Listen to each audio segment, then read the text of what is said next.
बोलो जयकारा बोल मेरे श्री गुरु महाराज की जय। सभी गुरुमुख प्रेमियों से सप्रेम जय सच्चिदानंद। एक बार एक बस में जैसे कि सभी सीटों पर सभी लोग बैठे होते हैं, फिर इसके बाद जो चढ़ने वाले होते हैं वो फिर खड़े रहने को मजबूर होते हैं और फिर खड़े होकर जाने वाले भी उनकी कोई लिमिट नहीं होती।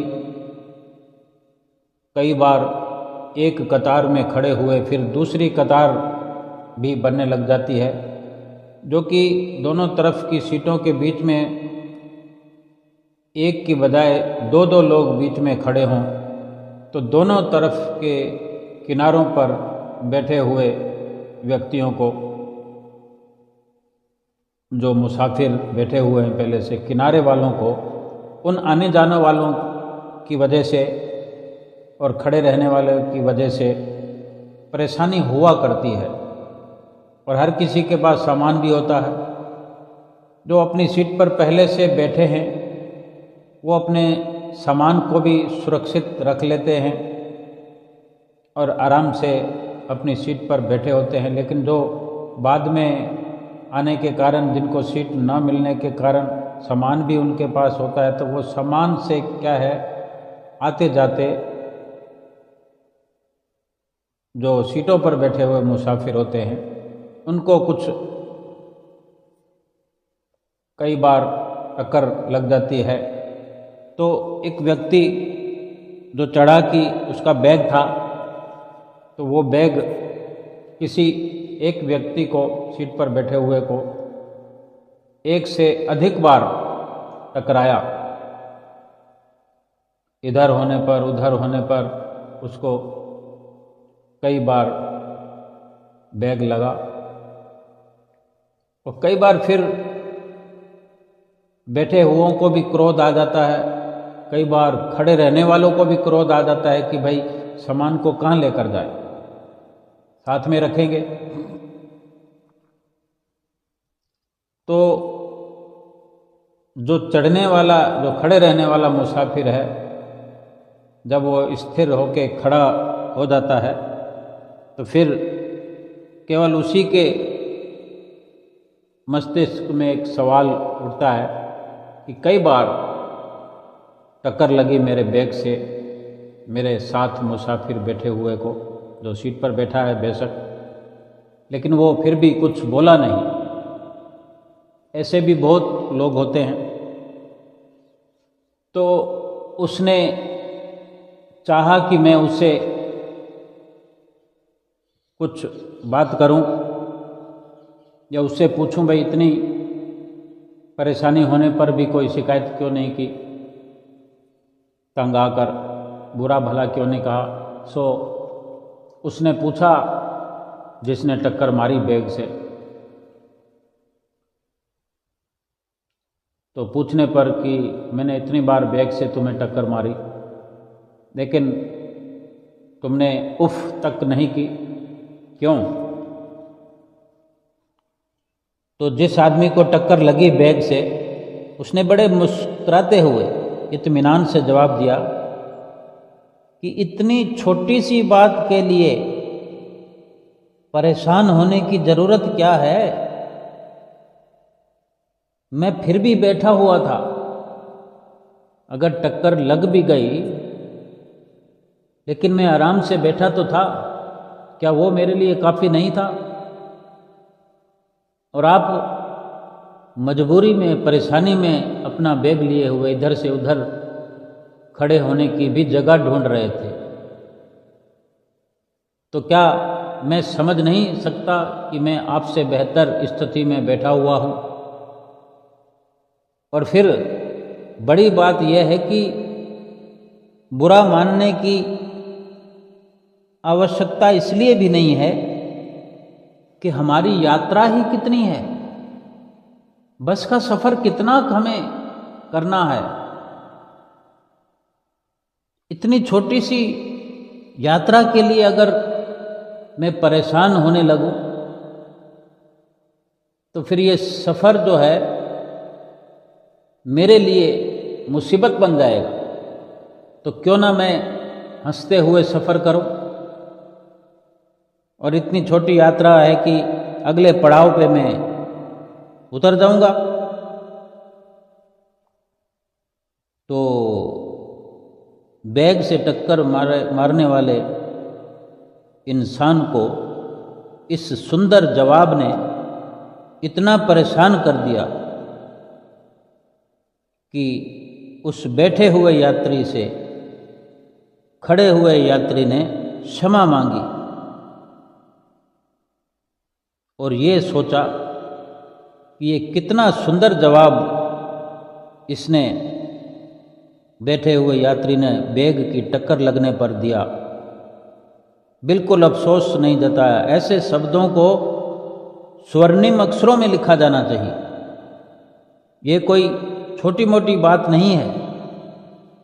उसने एक रास्ता दिखाया है सफ़र को आसान करने का, और ये एक इशारा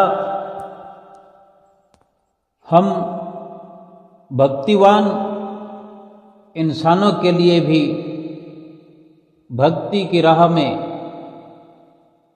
आसानी बना सकता है। हम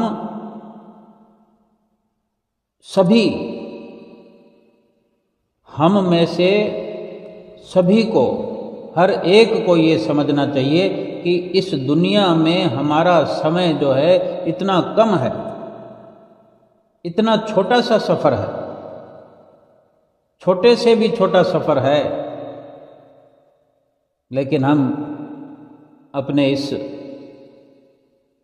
सुंदर सफ़र को, हम चाहें तो इस सफ़र को बड़ी आसानी से सुख सुकून से भी व्यतीत कर सकते हैं, लेकिन नहीं, हम अपने इस सफ़र को बेकार के तर्कों में, बहसबाजी में, ईर्ष्या में, दूसरों को क्षमा ना करने बल्कि लड़ाई झगड़ा करने में, असंतोष और बुरे व्यवहार के साथ मेला कुचला करने में लगे हुए हैं। समय की बर्बादी और अपने लिए कितना बड़ा हम स्वयं अशांति का माहौल बना रहे हैं, बना लेते हैं, और इस प्रकार से शिकायतें एक दूसरे से कि तुमने मेरे साथ ऐसा किया, तुम्हें किसने अधिकार दिया। ऐसा लगता है कि किसी ने हमारा दिल तोड़ दिया। अपने दिल को किसी के हवाले ही क्यों करना कि कोई तोड़ दे। माना कि ये दिल नाजुक है, और इतना नाजुक है, शीशे से भी अधिक नाजुक है। शीशे के चटकने की आवाज़ आती है, शीशे को तोड़ना पड़ता है, एक भूमिका निभानी पड़ती है, लेकिन दिल जब टूटता है तो कानों कान खबर भी नहीं लगती। कई बार तो खुद को भी पता नहीं लगता। दिल टूटने के बाद ही कुछ समझ आ पाती है कि ये क्या हो गया। यानी हम अपने दिल को ऐसे हाथों में सौंप दिया करते हैं, ऐसे ही दिल की कदर न करने वालों को सुपुर्द कर देते हैं, जो हमारा दिल तोड़ने से पहले सोचते भी नहीं है कि कितना आघात लगेगा, कितना गहरा सदमा लगेगा। और हम है कि समझने का नाम नहीं लेते। हम कितनी गलती पर हैं कि हमारे दिल को कोई भी तोड़ कर चला जाता है, झकझोर कर चला जाता है। हमारे दिल में कोई नफ़रतें पैदा कर रहा है और हम फिर नफ़रत की ज़िंदगी जिए जा रहे हैं। हमारे दिल में कोई किसी भी दुर्भावना को भर रहा है और हम दुर्भावना से ग्रस्त हुए जा रहे हैं। कोई हमसे किसी के बारे में चुगली कर रहा है, निंदा कर रहा है, झूठ से हमें वर्गला रहा है और हम गलत फहमी का शिकार हुए चले जा रहे हैं। हम अपने जीवन को बदतर करने में स्वयं लगे हुए हैं। इतनी बड़ी जिंदगी नहीं है और हकीकत यही है कि अव्वल तो हम आगाह रहें, हर किसी से खबरदार रहे कि अपने दिल को किसी को सौंपना ही नहीं है और अपने दिल में भी किसी को आने देना ही नहीं है। ना किसी को आने देना, ना किसी के विचारों को अपने दिल में भरना है, जिससे हमारा जो जीवन है वो भटकाव की ओर, हमारा जो सफ़र है वो भटकती हुई राहों पर होने लगे। अपने आप को इस प्रकार से शांत चित्त रखें हर स्थिति में, हर परिस्थिति में। थोड़ी थोड़ी बात के लिए, थोड़ी थोड़ी देर में इस प्रकार महसूस करना कि हमको किसी ने धोखा दे दिया।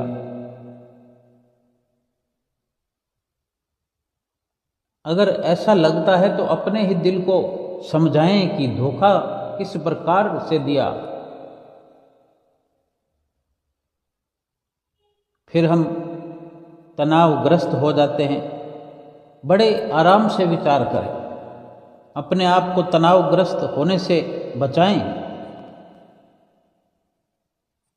अगर ऐसा हमको लगा कि किसी ने हमारे साथ बुरा व्यवहार किया तो ये भी देखें कि क्या कहीं उस बुरे व्यवहार के पीछे हमारी ही पेशकश तो नहीं थी। क्या हमने कुछ ऐसा अपशब्द तो अपने मुंह से नहीं निकाला, हमारी ओर से तो कोई पहल नहीं हुई जिसके कारण हमें कुछ बुरा भला सहना पड़ा। अनदेखा करने का हमें अंदाज सीखना चाहिए।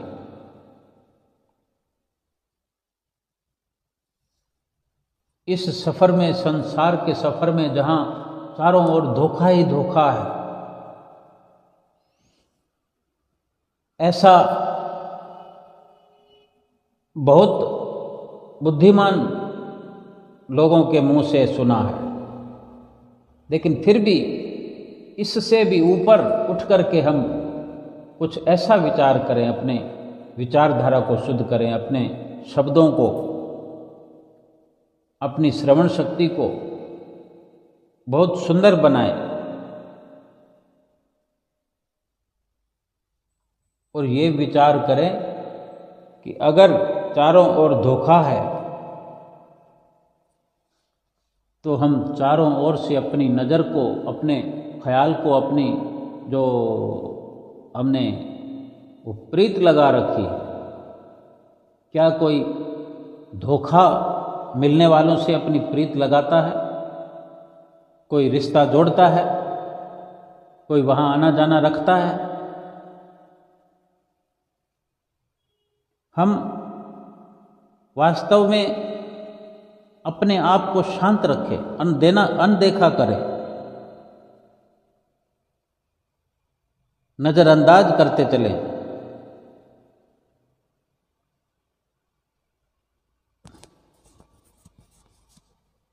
बेकार की उलूल जुलूल बातों को हम अपने भीतर भर लेते हैं और कुछ लोग जब कभी समस्याएं हमारे सामने लाते हैं, वो एक समस्या है। यदि हम इसके बारे में सोचते हैं तो याद रखें कि हमारी यात्रा एक साथ बहुत छोटी है।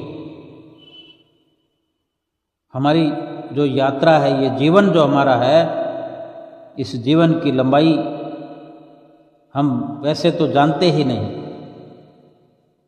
कि हमारी यात्रा कितनी है। इसीलिए इसको बहुत छोटी यात्रा समझ के ही सफ़र करना चाहिए। कल तो देखा नहीं किसी ने, कोई जानता नहीं कि हम जिस पड़ाव पर भी एक छोटी सी यात्रा अलग से करते हैं तो उस पड़ाव पर भी पहुंचेंगे कि नहीं, और मन में किस प्रकार हम ये धारणा बना लेते हैं कि इतने साल के बाद ये होगा, उतने साल के बाद ये होगा, यानी अपनी यात्रा को इतना लंबा करके देखते हैं। हम कहाँ तक पहुँचेंगे हम स्वयं जानते नहीं।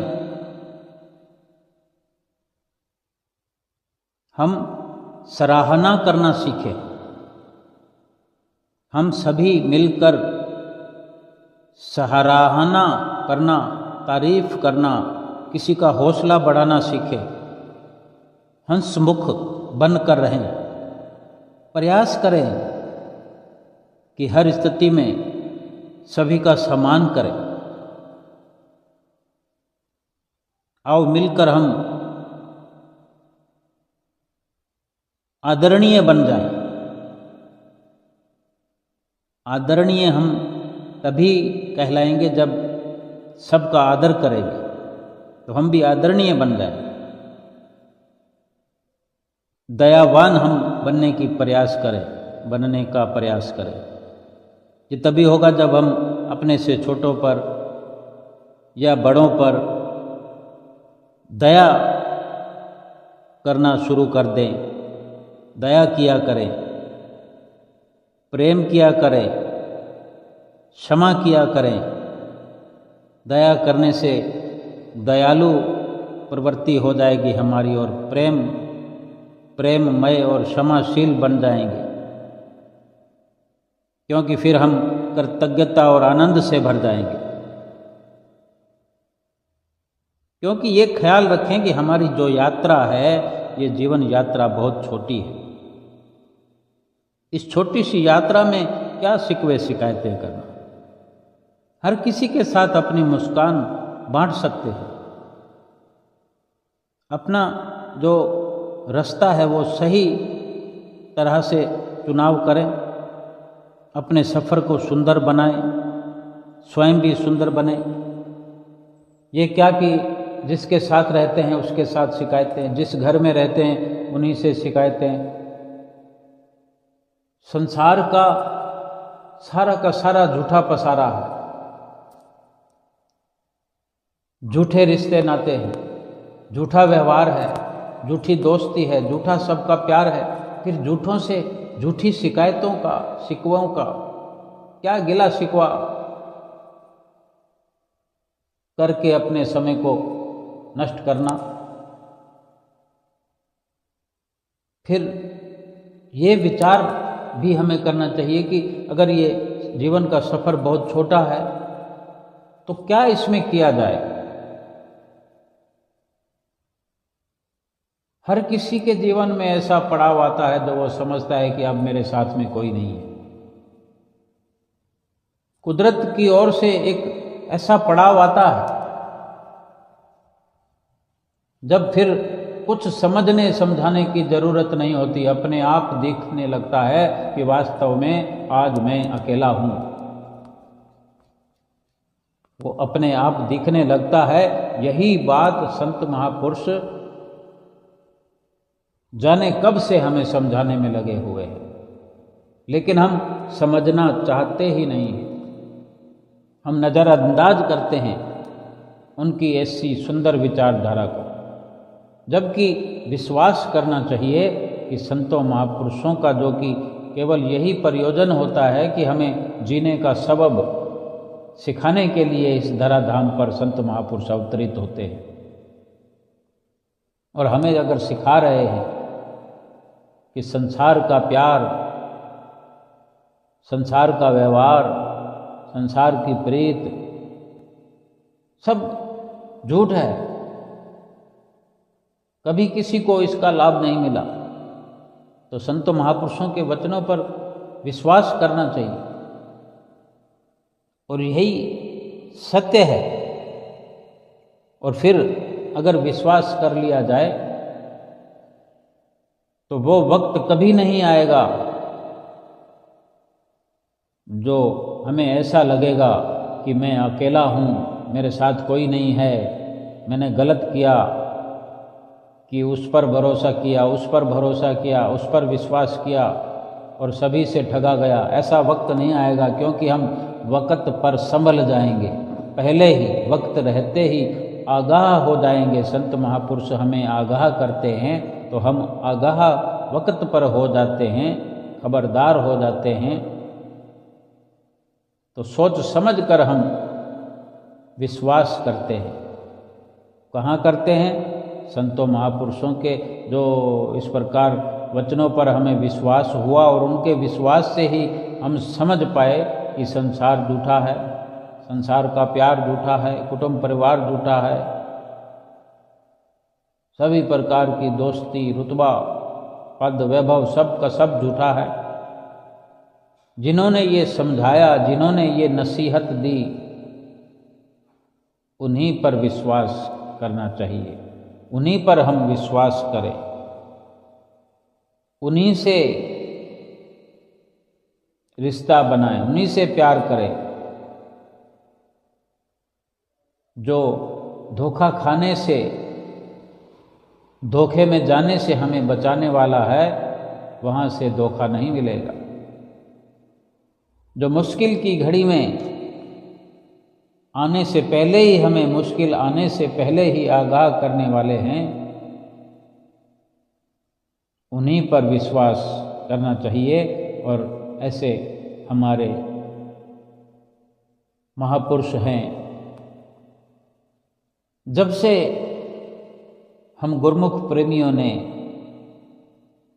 अपने सतगुरु के चरणों से प्रीत लगाई है, सतगुरु से अपना रिश्ता बनाया है, विश्वास कायम किया है, तो क्या कोई शिकवा शिकायत करने की कभी ज़रूरत पड़ी है? ना पड़ी है, ना पड़ेगी, क्योंकि वे बचाने वाले हैं, भटकाने वाले नहीं हैं, वो डुबाने वाले नहीं हैं, वो तराने वाले हैं, वो उलझनों से सुलझाने वाले हैं।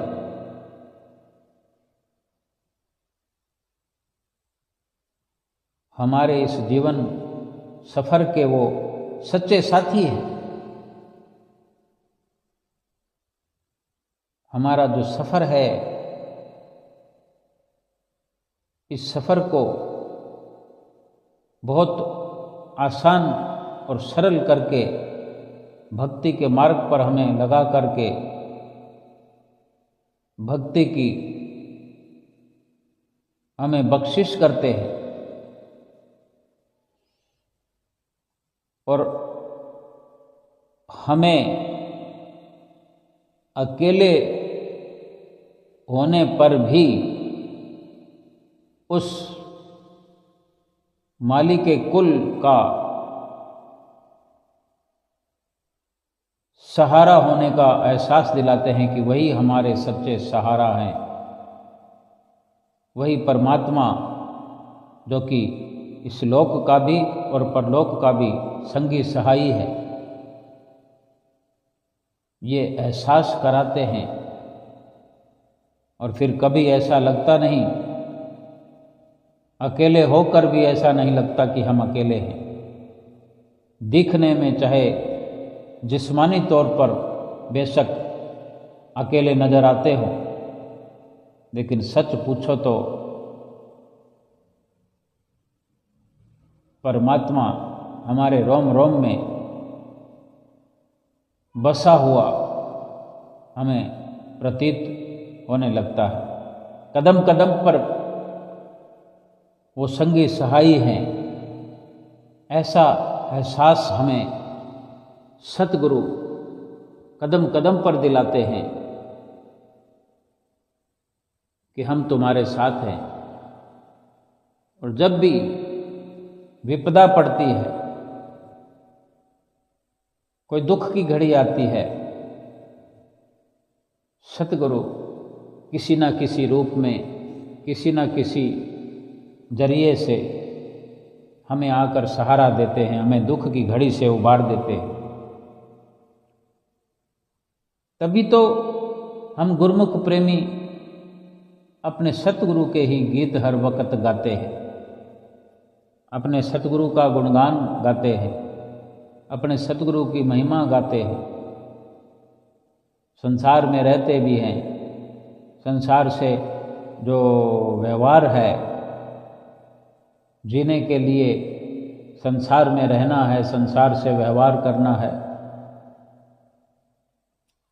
लेकिन अपनी चित्तवृत्तियां फंसाते नहीं, अपना दिल संसार में किसी के हवाले नहीं करते, क्योंकि ये दिल किसी सांसारिक व्यवहार के लिए नहीं है, दिल संसार को बिठाने के लिए नहीं है, और ना ही दिल संसार में लगाने के लिए है। ना तो दिल संसार को देना है, ना संसार को दिल में बिठाना है, क्योंकि ये दिल तो उस परमपिता परमेश्वर सतगुरु प्यारे का है। फरमान भी है कि ये दिल मस्कन गुरु का है, गुरु ही इसका मालिक है, ख्याले गैर हुआ दाखिल तो दर्शन हो नहीं सकता। भगवान के जो हम दर्शन करना चाहते हैं, अपने भीतर में भगवान को पाना चाहते हैं, वो दर्शन कौन करवाएगा? वो गुरु ही है, वो सतगुरु है। उन्होंने हमारे दिल में बैठना है आकर, वो वहीं बैठकर ही भीतर की सारी कार्रवाई करते हैं, हमें भीतर का मार्ग दिखाते हैं, भीतर परमपिता परमेश्वर के दर्शन दीदार कराते हैं, जीवात्मा का साक्षात कराते हैं। संसार में हम जैसा भी काम कराना होता है, कहीं जाकर कराना होता है, कहीं कार्य करने वाले को घर में लाना होता है, घर के बहुत से कई प्रकार के कार्य होते हैं जिनको करने के लिए उनको घर में बुलाकर लाना पड़ता है। तो जो जिस कार्य का भेद जानता है, उस कार्य को वही भेदी कर सकता है। तो ये जो भीतर का हमारे अंदर का जो हाल है, जो नक्शा है, वो सब सतगुरु ही हैं जो कि भीतर का मार्ग जानते हैं, भीतर हमारी सुरती को लगाते हैं, और हम भीतर सुरती लगा करके हम भीतर की ओर देखते हैं, झांकते हैं।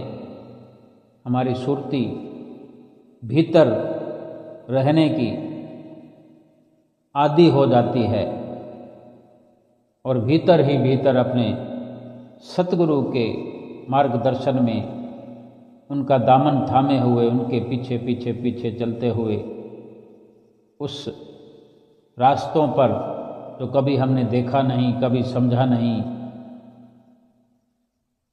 सतगुरु के मार्गदर्शन पर चलकर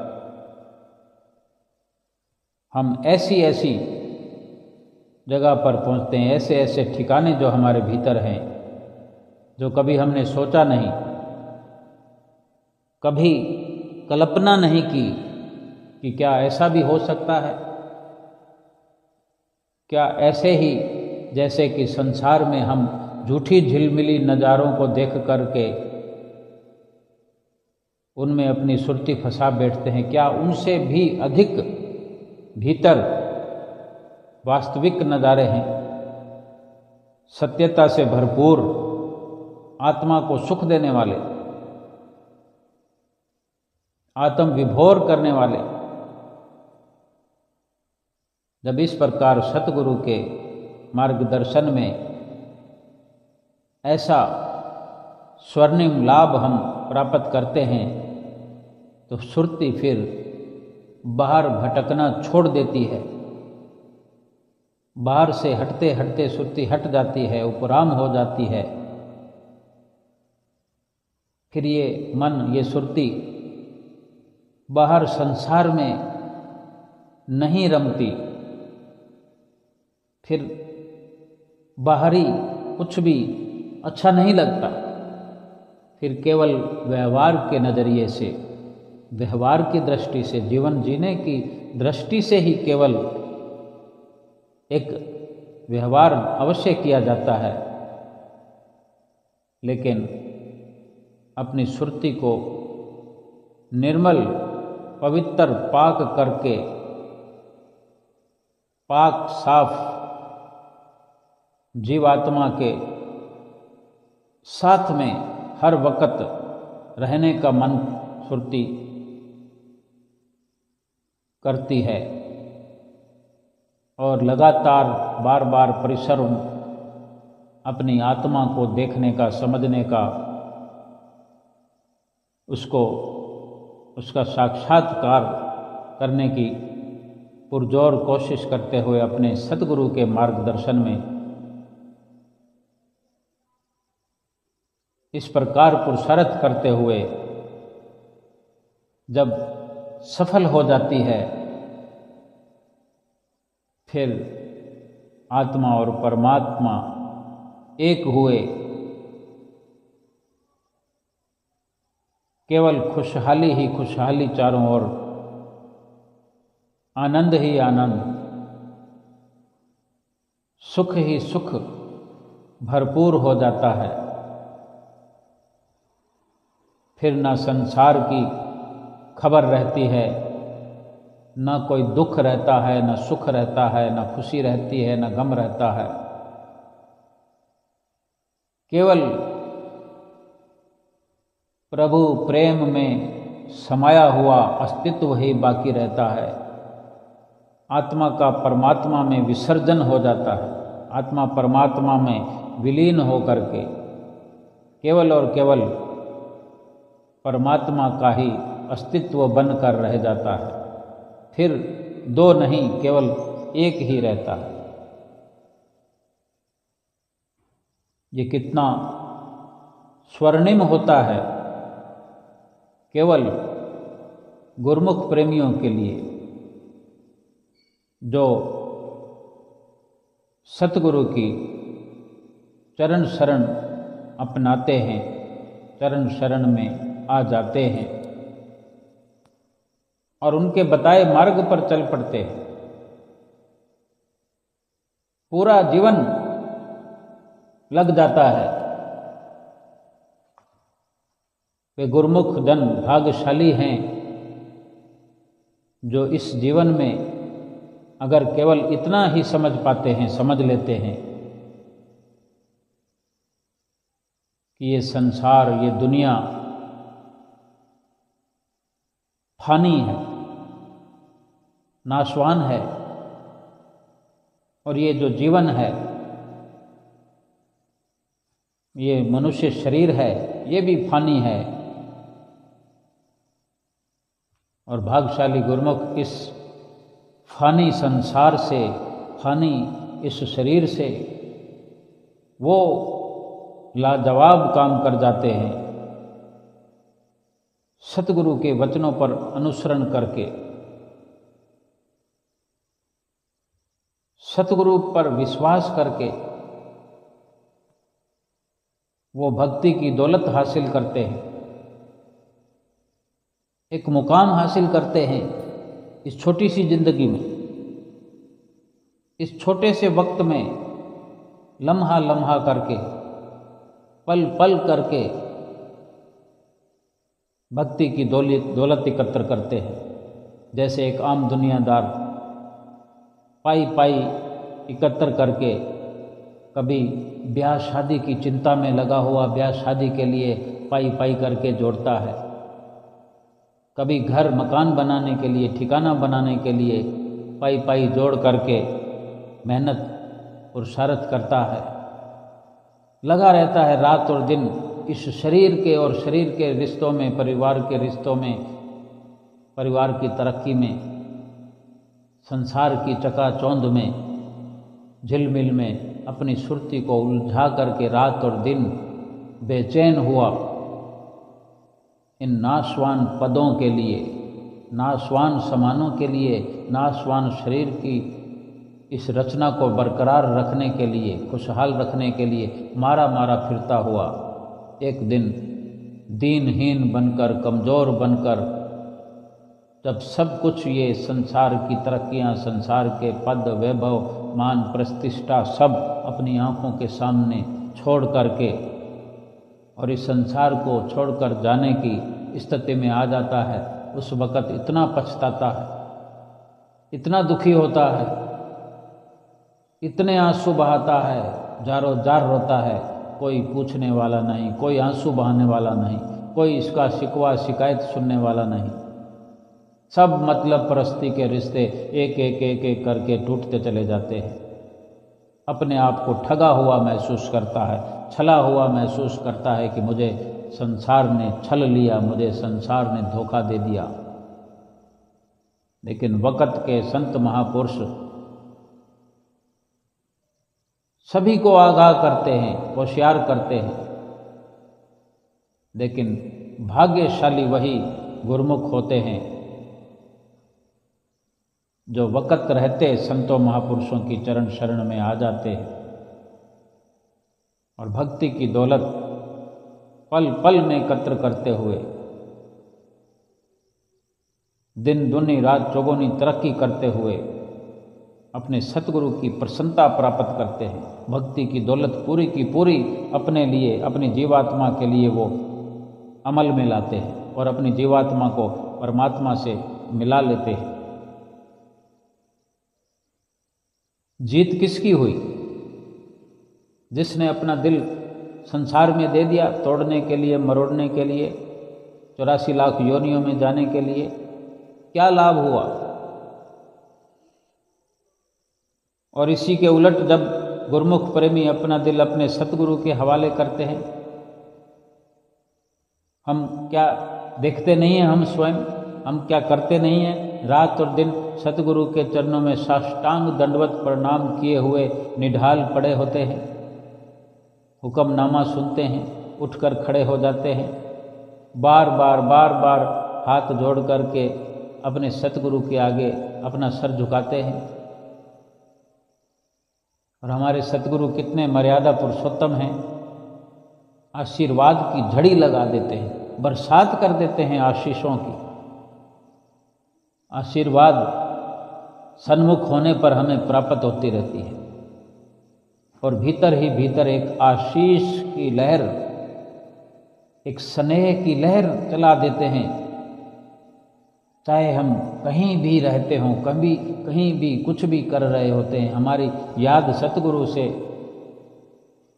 लगी रहती है, सतगुरु से लिव लगी रहती है, सुरती सतगुरु के प्यार में जुड़ी रहती है। और सतगुरु भी अपनी कृपा दृष्टि, अपनी कृपा का हाथ हमारे सिर पर जहाँ भी हम होते हैं, हमारे शीश पर अपना कोमल और स्नेह भरा हाथ सिर पर रख करके हमें हर दुख से, मुसीबत से सदा सदा के लिए बचाते रहते हैं। और यही हमारे सतगुरु की आशीष और आशीर्वाद एक दिन हमें उस मुकाम पर ले जाता है जहाँ विरले विरले आप जैसे और हम जैसे गुरमुख ही पहुँच पाते हैं। सही अगर हम विश्वास करें तो हम बड़े भाग्यशाली हैं। हम स्वयं अपने भाग्यों की सराहना करें, भाग्यशाली भी बने, भाग्यों की सराहना भी करें। भाग्यशाली बनने के लिए कुछ नहीं करना है, जो हम कर रहे हैं पहले से श्री गुरु महाराज जी के बताए हुए 5 नियमों की पालना कर रहे हैं, उनको थोड़ा सा मजबूत किया जा सकता है, उनमें श्रद्धा बढ़ाई जा सकती है, स्नेह बढ़ाया जा सकता है, निमग्नता लीनता बढ़ाई जा सकती है।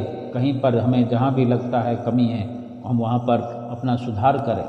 ऐसा तो है नहीं कि हमारे अंदर कमी नहीं है, हम कमियों से भरे पड़े हैं, बस ज़रूरत है तो हर पल कोई ना कोई कमी हम दूर करते रहें। 2 घंटे जो भजन अभ्यास हमें करने के लिए फरमाते हैं, हम जीवन भर अगर इसको सीखते भी रहेंगे ना तो भी ये जीवन कम पड़ जाएगा। लेकिन हम इस प्रयास के चलते कि ये बहुत मुश्किल है, इसमें अधिक से अधिक सफलता की ज़रूरत है, तो जितना हो सके सीखने के नज़रिए से ही हम इसमें आगे बढ़ते जाएं। हम सीख चुके हैं, हमें आ गया है, हमें आता है, हम करते हैं, ये भाव ठीक नहीं है। भाव ऐसा हो कि हम ये सीखना चाहते हैं, गुरु महाराज जी और सिखा दो हमें, गुरु महाराज जी और आगे बढ़ाओ, हमें अपने साथ मिलाओ। ये सुंदर भावों को अपने भीतर संजोते हुए सतगुरु का पल पल शुक्राना करते हुए, पल पल अपनी सुरती को सतगुरु के चरणों में लगाते हुए अपना लोक और परलोक सुहेला करना है। बोलो जयकारा, बोल मेरे श्री गुरु महाराज की जय।